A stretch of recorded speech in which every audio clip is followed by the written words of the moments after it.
نماز پڑھنا تو انہیں عادت، مگر بچایا کیسے جائے؟ اس کے لیے کفر کے تابوت پر آخری کیل ٹھوک کر امام احمد رضا خان فاضل بریلوی نے ہمیں سمجھایا۔ کشمیر سے کنیا کماری تک اور بنگال کی کھاڑی سے لے کے کابل کی پہاڑی تک پھیلا دیا۔ دنیا پکار اٹھی کہ بریلی میں اعلیٰ حضرت کا قلم چل رہا تھا اور پورے بھارت میں محدث اعظم کا قدم چل رہا تھا۔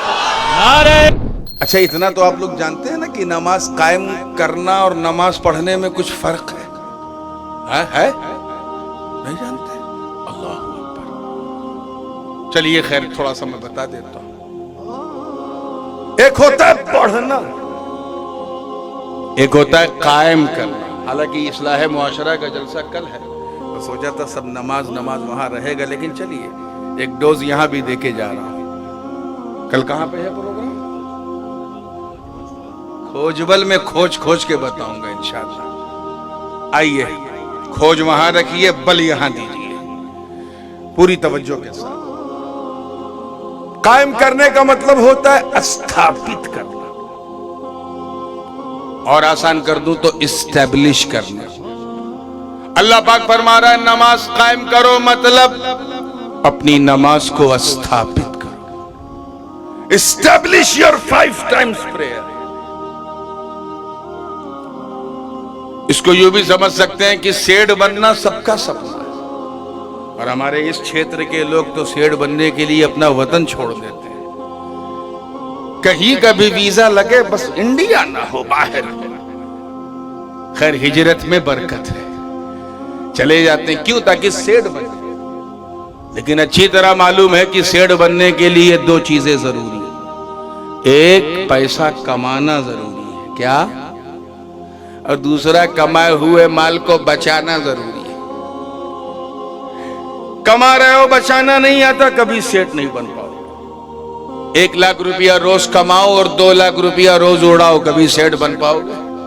چاہے جتنے بڑے اسکول کے ٹیچر رہو، کچھ ہی دن میں پھٹیچر ہو جاؤ گے، کیونکہ آوک سے زیادہ جاوک ہے۔ ایک صاحب پیسہ کما کے تجوری میں ڈال رہے تھے، گھر کے چور کی نظر پڑی۔ اچھا یہاں تعویذ ٹانگتا ہے، یہاں چابی ٹانگتا ہے، ٹھیک ہے تو اپنا کام کر، میں اپنا کام کرتا ہوں۔ وہ ڈالتا رہا، یہ نکالتا رہا، وہ ڈالتا رہا، یہ نکالتا رہا، اور جب سال بھر کے بعد تجوری کھولی تو اٹیک آ گیا، کچھ تھا ہی نہیں۔ پرابلم کیا تھا سیٹھ جی کا؟ کمانا آتا تھا لیکن بچانا، زور سے بولو، نہیں آتا تھا۔ اور اب تو میاں بچانا بھی خطرے سے خالی ہے، پتہ نہیں کب کون پاگل نوٹ بندی کر دے۔ تو بچاؤ بھی تو کہیں اور بچاؤ، گھر میں نہ بچاؤ۔ مسکرا کے جب فریش ہوئے تو ذہن کو وہیں لائیے۔ ایسے ہی نماز قائم کرنا۔ So if you want to establish your 5 times prayer, then you have to do 2 most important things. First, to read your namaz, and second, to protect your namaz. نماز کا پڑھنا ضروری ہے، اور دوسری چیز پڑھی ہوئی نماز کو بچانا ضروری ہے۔ پڑھنا تو اتنا آسان، one of the most easiest worship، اتنی آسان عبادت کہ نہ کوئی پریشانی، نہ کوئی حیرانی، اللہ کی مہربانی، صرف 1 لوٹا پانی۔ یہ میں کوئی شاعری نہیں کر رہا ہوں، 1 لوٹا، 1 چمبو پانی جو ہے انف ہے۔ اور اب تو جب سے چمبوؤں نے چمبو چھوڑا، ہم نے بھی چمبو پہ بھروسہ چھوڑا۔ اب تو مسجد میں ٹوٹی ہے چھر چھر پانی۔ کتنی ہے آسانی، پھر بھی ہم نماز نہیں پڑھ پا رہے۔ اتنی آسان عبادت، حد سے زیادہ آسان عبادت۔ سکون کے ساتھ نیت باندھ کے کھڑے ہو کے پڑھ لو، 1 پیسے کا خرچ نہیں۔ زکوٰۃ تو پورا ٹیکس ہے، اس میں تو اچھا خاصا خرچ ہے۔ حج میں بھی پیسہ بہت لگ جاتا ہے، پوری عمر کی کمائی نکل جاتی ہے۔ روزے میں بھی خرچہ ہے، یہ بھجیے کا خرچہ، یہ ڈھوکلے کا خرچہ، یہ کھمن کا خرچہ، یہ پکوڑی کا خرچہ، یہ بسکٹ کا، یہ کباب کا۔ لیکن نماز ایسی عبادت ہے کہ بندہ ہو وہ بھی پڑھے، بندہ نواز ہو وہ بھی پڑھے۔ غریب بھی پڑھے، غریب نواز بھی پڑھے، مرید بھی پڑھے، مراد بھی پڑھے، خادم بھی پڑھے، مخدوم بھی پڑھے، امیر بھی پڑھے، فقیر بھی پڑھے، ایک پیسہ خرچ نہیں، ایک ہی صف میں کھڑے ہو گئے محمود و ایاز، نہ کوئی بندہ رہا اور نہ کوئی بندہ نواز۔ اتنی آسان عبادت، اب اس سے بڑی مثال تو مولانا میں دے ہی نہیں سکتا کہ حضور کا جو سب سے خطرناک چھپا ہوا the most hidden enemy of holy prophet، جو ہپوکریسیوں کا سردار تھا، رأس المنافقین عبداللہ ابن ابی، اسے بھی نماز پڑھنا آتا تھا۔ فجر وہ پڑھتا تھا، ظہر وہ پڑھتا تھا، عصر مغرب عشاء وہ پڑھتا تھا، اور اگر کوئی دیکھ رہا ہو تو دکھانے کے لیے تہجد بھی پڑھتا تھا۔ اتنا بڑا مکار تھا اور سرکار کا کھلا دشمن، ایک دم اوپن انیمی، پڑھنا آتا تھا۔ مگر میرے دوستو نماز کو بچایا کیسے جائے؟ بچایا کیسے جائے؟ اس کے لیے میرے آقا نے بدر و احد، خیبر و خندق میں تلوار ہلا کر کے ہمیں سمجھایا۔ نماز پڑھنا تو اتنا آسان کہ منکرین زکوٰۃ کو بھی آتا تھا، مگر نماز کو بچایا کیسے جائے؟ صدیق اکبر کے کردار نے ہمیں سمجھایا۔ نماز پڑھنا تو اتنا آسان کہ سبائیوں اور بلوائیوں کو بھی آتا تھا، مگر نماز کو بچایا کیسے جائے؟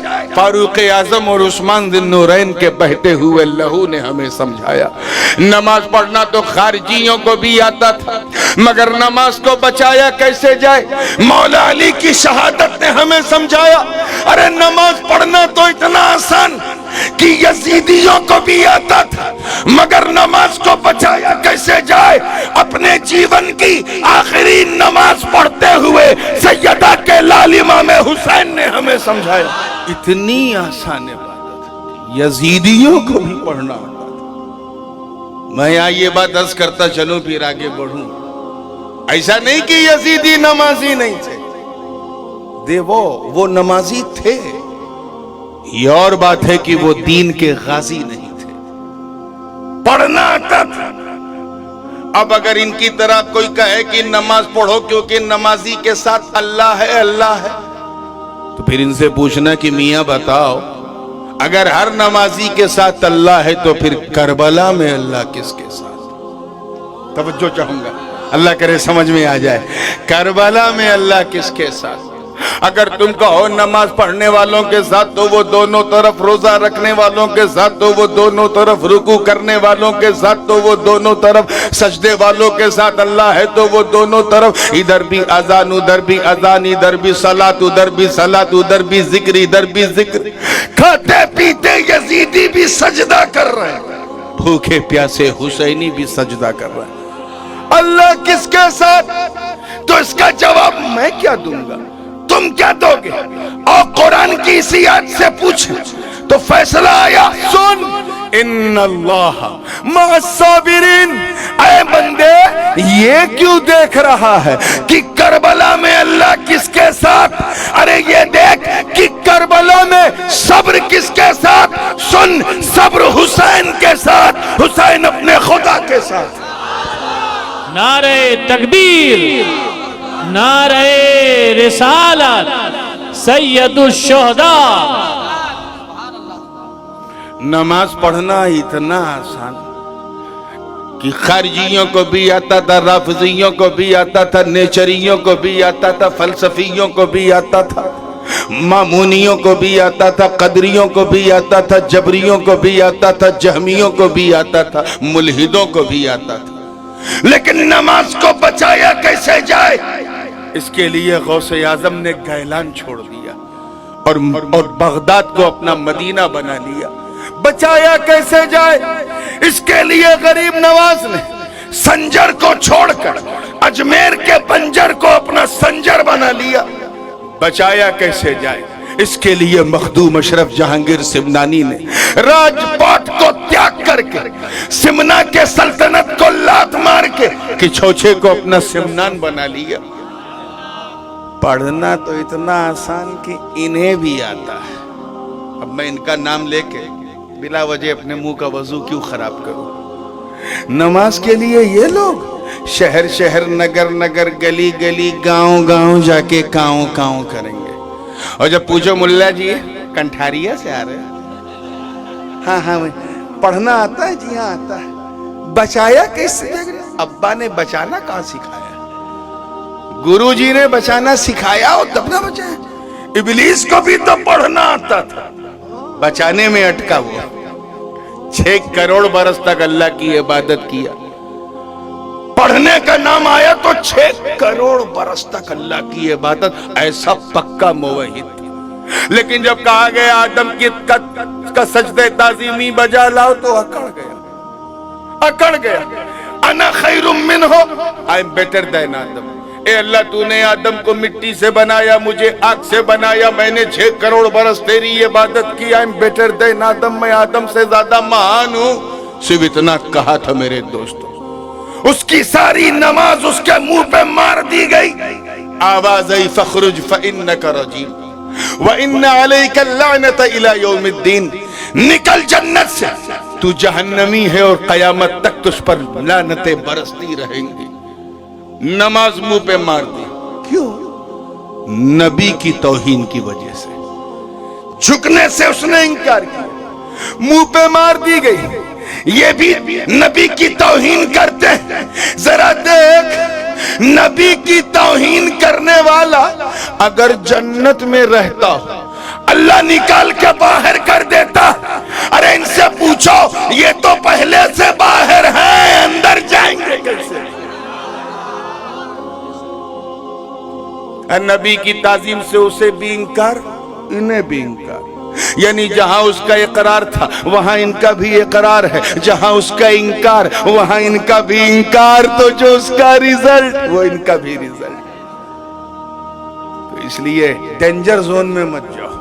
یہ ابلیسی توحید ہمیں بالکل پسند نہیں ہے، مردود ہے. وہ انسان موحد ہے ہی نہیں جو لا الہ الا اللہ کے ساتھ محمد رسول اللہ نہ کہے. توجہ چاہوں گا، زندگی کے ساتھ دیکھیے گا. پڑھنا اتنا آسان کینے آتا، مگر میرے دوستوں نماز کو بچایا کیسے جائے؟ دیکھیے گا بچایا کیسے جائے. اس کے لیے امام فضل حق خیر آبادی چشتی رحمت اللہ علیہ نے ہاتھوں میں ہتھکڑیاں، پاؤں میں بیڑیاں پہن پہن کے ہمیں بتایا نماز کو بچایا کیسے جائے. اس کے لیے مفتی ہند حضرت قاضی صدر الدین آزردہ نے دہلی کی جامع مسجد کے منبر پہ کھڑے ہو کے قتل کا فتویٰ دے کے ہمیں سمجھایا نماز کو بچایا کیسے جائے. اس کے لیے امام عبد القادر بدایونی نے شاہ اسماعیل دہلوی کی تکفیر کر کے ہمیں سمجھایا.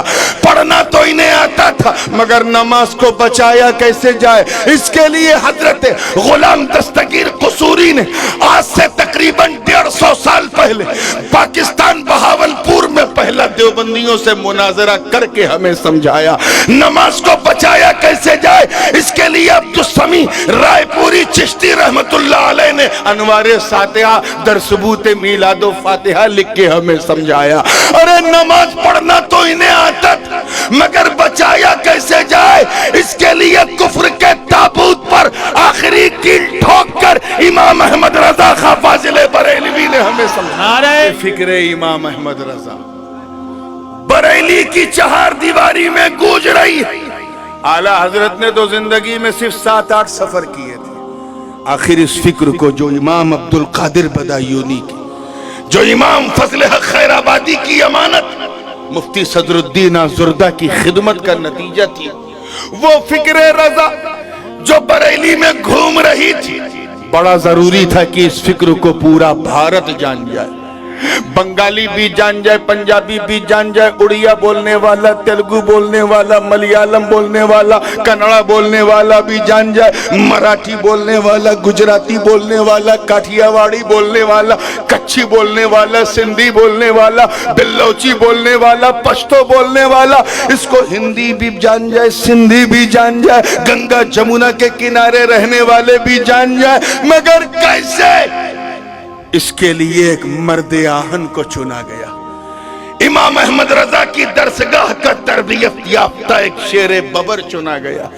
ایک ایسے بطلے جلیل کو چنا گیا جس کی آنکھوں میں مصطفیٰ کا نور، جس کے جسم کے اندر علی کا خون، فاطمہ کا دودھ، غوث اعظم کا ڈی این اے، اور گلے میں غریب نواز کی ارادت کا پندہ پٹا، اور سر پہ مخدوم اشرف کا تاج سلطانی پہن کر کے وہ نکل پڑا۔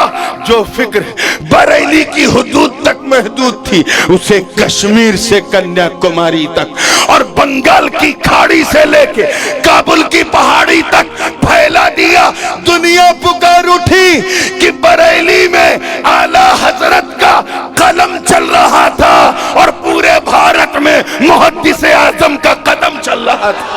اسی فکر سید جو ہندوستان کی حدود تک محدود تھی اسے امریکہ سے لے کے آسٹریلیا تک، یورپ سے لے کے افریقہ کے جنگلوں تک محدث اعظم کے چمن کے دو گلاب ایسا پھیلا دیا